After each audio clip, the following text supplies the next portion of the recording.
Philadelphia today, and much like the video I did of Gary, Indiana, I wanted to show you the streets of Philadelphia, show you how grimy this place can be, but also in its own way, how beautiful and interesting it can be as well.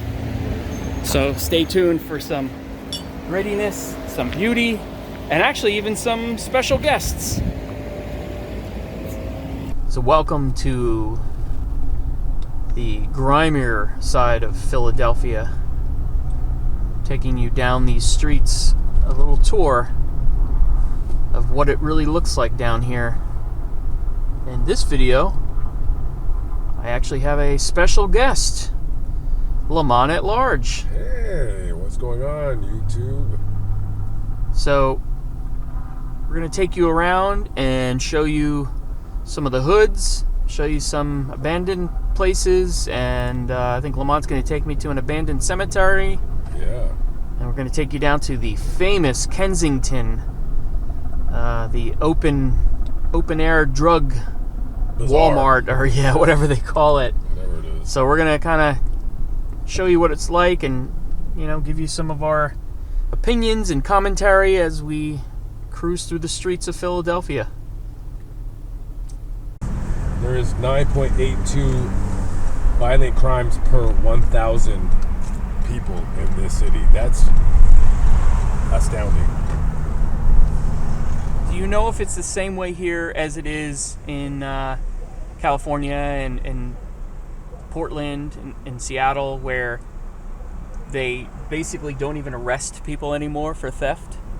It's like that everywhere. So all these, big, congested cities, if you don't steal more than $950 worth of merchandise, it's not even an arrestable offense. Yeah. They just steal with impunity.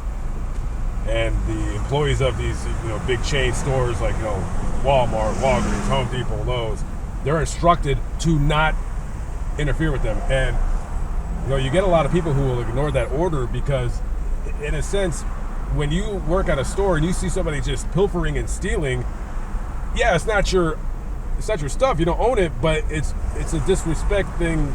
Plus, I think you care about the store, and it's not right. No, it's just your sense of right versus wrong. You automatically want to step in, but you don't know these guys. They got knives on them. They got a gun. Somebody got killed at Home Depot in Southern California not too long ago. Yeah, and what I'm seeing here too, speaking of a sort of lawless situation, it doesn't look like, especially in the Kensington area, that the police go after anybody for really anything.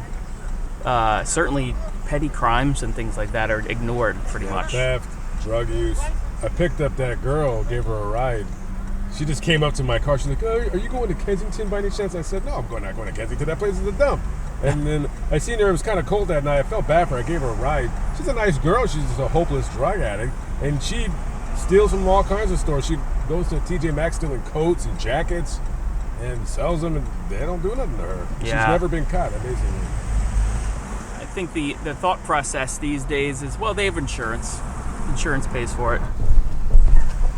Yeah, I mean, and I think it really does start with the smaller things. I think, I think it's called the broken window theory. That if you don't fix a broken window somewhere, then that invites other smaller crimes. Maybe some graffiti, maybe some garbage, some vandalism, and then it gets worse from there. And before you know it, it's an entire block that's neglected, destroyed. Yeah.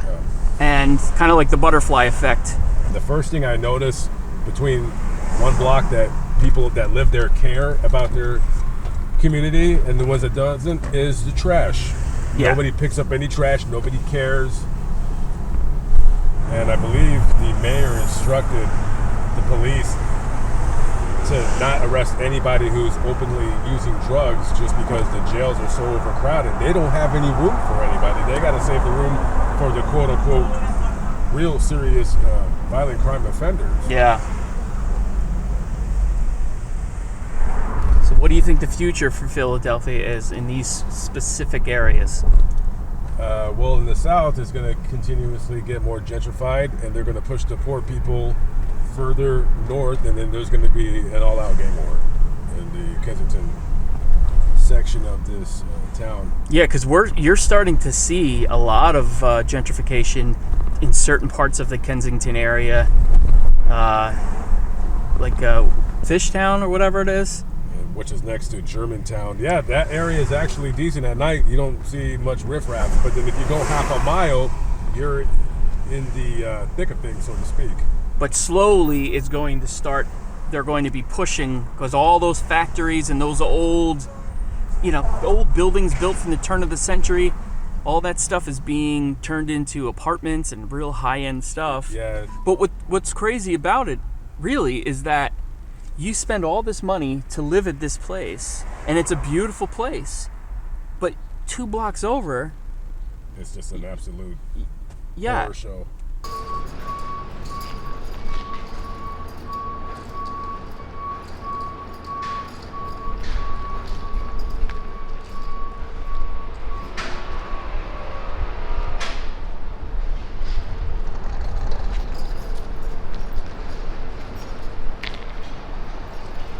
Why don't you sit in that chair? I would love to catch some kind of head. So this is the old High Line. That some of it has been kind of restored, made into a park, but then this is the area that has not been restored, and it kind of goes over some bridges and things like that. Kind of goes throughout the city. Pretty interesting. You know, just something that the average person just does not see. I don't know if this was a powerhouse. What do you think this was, Lamont?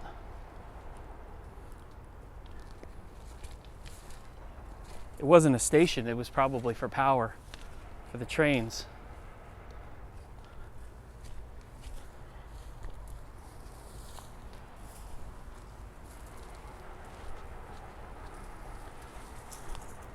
So I wanted to go in and show you the inside of that powerhouse, or whatever that is, power station. But there's a bunch of homeless people living in there, and you know, the one guy that walked out was pretty not upset, but he didn't want us to go in there. His personal stuff is in there, so I'm gonna respect that. I mean, I don't want to go in there. And they're homeless, not helpless. So this viaduct was built by the Reading Company in the 1890s. Cleverly named the Reading Viaduct, and despite being well over 125 years old, some of this High Line is still in use today. A true testament to the quality of the construction here. You know, and like many other cities that have High Lines, this was built for passengers, you know, for a faster, more direct route into Center City, and you know, no street crossings, no dangerous intersections, no delays. It's much safer for the population below. You know, it's pretty awesome. It feels like you're in a little skinny little forest up here, completely separate from the city life below. And it basically snakes all the way through this part of the city. It's now, over time, it's been, you know, parts of it have been taken away and deleted, and other parts, like I said, are still used, I think, by freight. And I'm not sure why, but they discontinued service in 1984. And here it sits. It's going to be either, this is luggage. Oh, nothing. Luggage roulette. You never know what's going to be in there. Could be a human head, could be a half-eaten sandwich, could be human feces. You just never know. You never know when you play the game. Both of them? Oh, wow. A whole gang of cats here. Well, somebody definitely feeds them, bro. Good looking cats. Gray one's cute.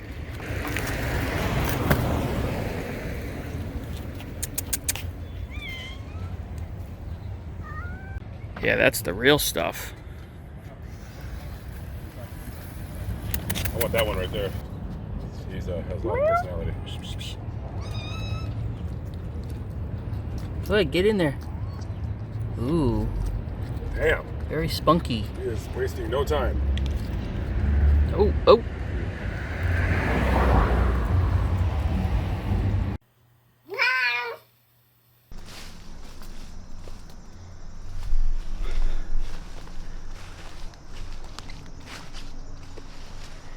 So part of what I try to do with these city kind of videos is kind of show you the grime of the city streets, but also show you some of the abandoned charm, we'll call it, of the city.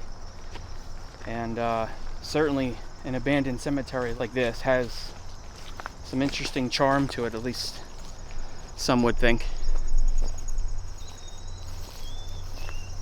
And it doesn't hurt that some famous people are buried here as well. So Lamont is currently doing his own video here, looking for the grave of famous actor John Barrymore.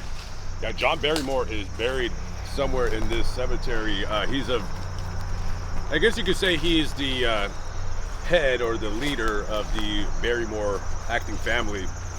Of course, everybody knows the name Barrymore from Drew Barrymore because she's the one that just absolutely made it big within the last 30 years. But he was a very famous actor in his own right. Oh yeah, is there a relation? Yeah, that's Drew Barrymore's grandfather. There you go. I did not know that. And you told me earlier that I didn't know how far in the past his acting. That's why they named her Drew, because of the other actors, the Drew family. That they married into with each other. Yeah, his mother, her last name was Drew, and John's dad, I believe he might have been an actor as well. Okay. So it kind of just runs in the family. Gotcha. And they're buried in this forgotten cemetery. It's just kind of odd how such a famous acting name ends up in a place like this. What's crazy is all these mounds are tombstones.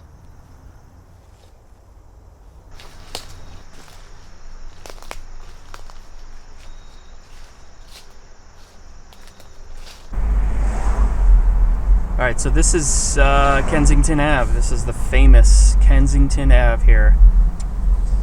Yes, this is where it all goes down.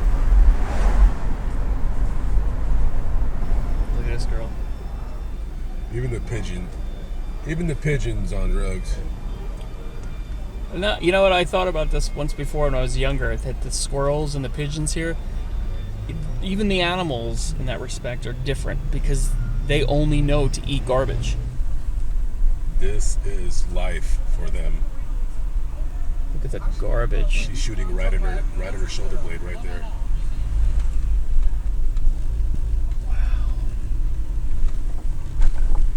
Unbelievable. She has a needle in her mouth. Yes, she does. So this is the main park here, nicknamed Needle Park. It literally says it on Google. And you don't know if these people are OD'd or what. They're just out here. Just slamming dope. Oh, they're handing out free clean needles. Oh, yeah.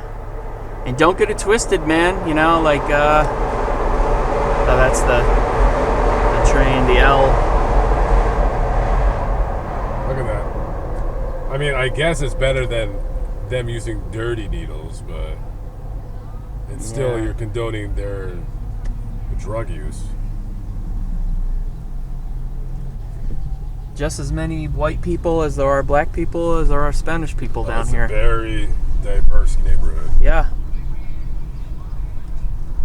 I would say more white people than any other, at least at this particular time down here. Yeah, I was reading that there's someone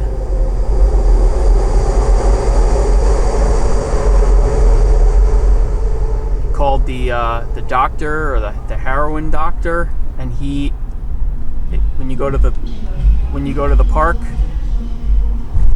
if If you're not comfortable with injecting it, he'll do it for you for a little bit of dope. He needs to be thrown in prison. Yeah, it's like a Hey, doctor, Kevorkian. you gotta go. Look at this girl. Ah, we just missed the dirt bikes. You wanna go chase him? Yeah, well, I mean, they'll just be gone.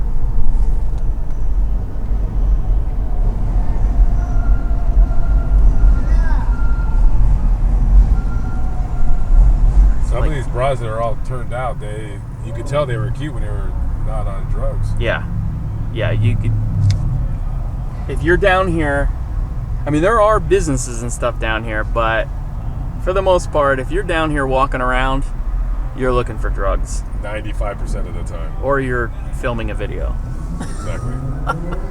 Which one are we in? We are definitely filming a video. That's what they said. Am I hearing an ice cream man? How many shopping carts do you think supermarkets lose on a yearly basis to homeless people? Tens of thousands. Tens of thousands of shopping carts go missing every year. So you can see that's the park again across the street, right where that guy's pushing that rack. There's a table, there's a little congregation of people. They're giving out candy and needles, free needles, probably condoms. Chips, water. Yeah, anything like that. Gauze, Band-Aids. To wrap your rotted flesh from all the trank that you slammed in your extremities. Yeah. That's a new drug out here. It's basically animal tranquilizer, and sometimes they sell it for what it is, but sometimes they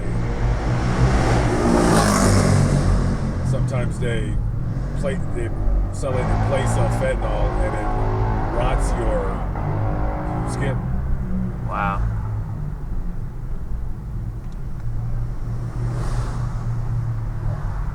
That's Have a flesh rotting good time down here.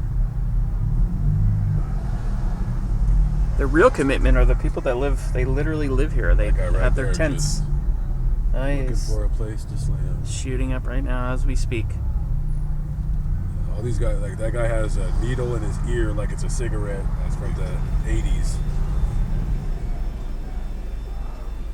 These are people that as kids started smoking weed and they just moved on to bigger and better drugs. And now look who they are and where they are. And people forget to think that these people were once children. They were 5 and 4. Where were their mothers and fathers? It's unbelievable. What happened? Yeah. I don't believe most of these people had really good home lives. So this is in stark contrast to what I've been showing you, the grime of the city. I wanted to show you this beautiful street right here, Elfreth's Alley. Yeah, this dates back to 1736 and is preserved through the efforts of the Elfreth's Alley Association. 114, 110, and 112. These ones right Oh here. wow, so these were built between 1757 and 1762. Huh. Awesome.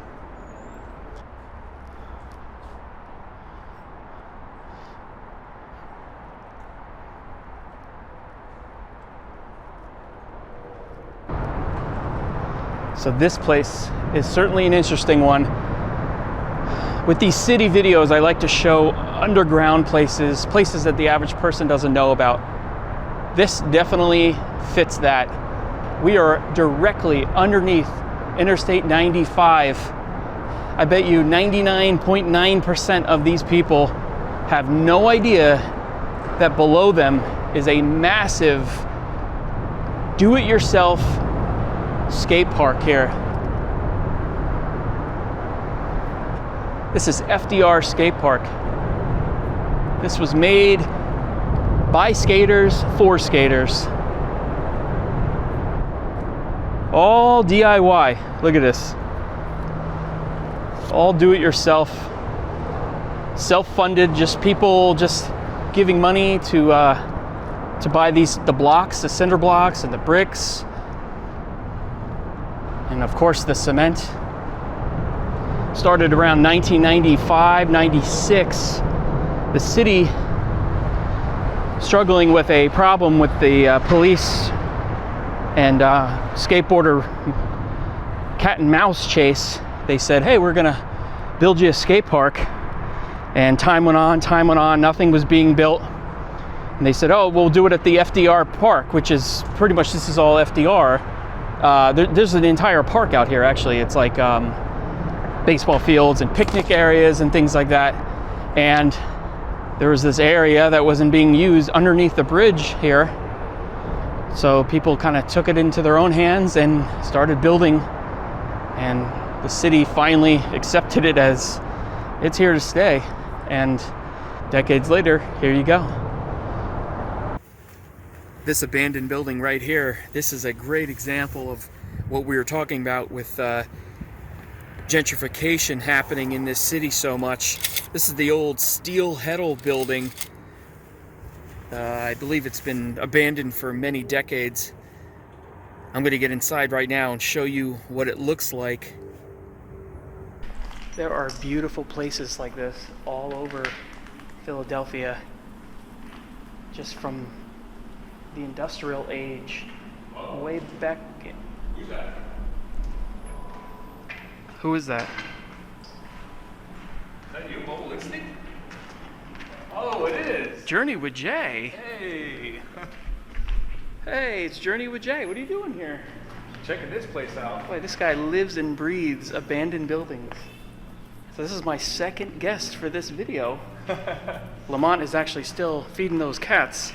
He went for some more cat food, so I wanted to go in here and show you this beautiful old steel manufacturing building. And lo and behold, Journey with Jay is in here. So we're going to take a look at this place.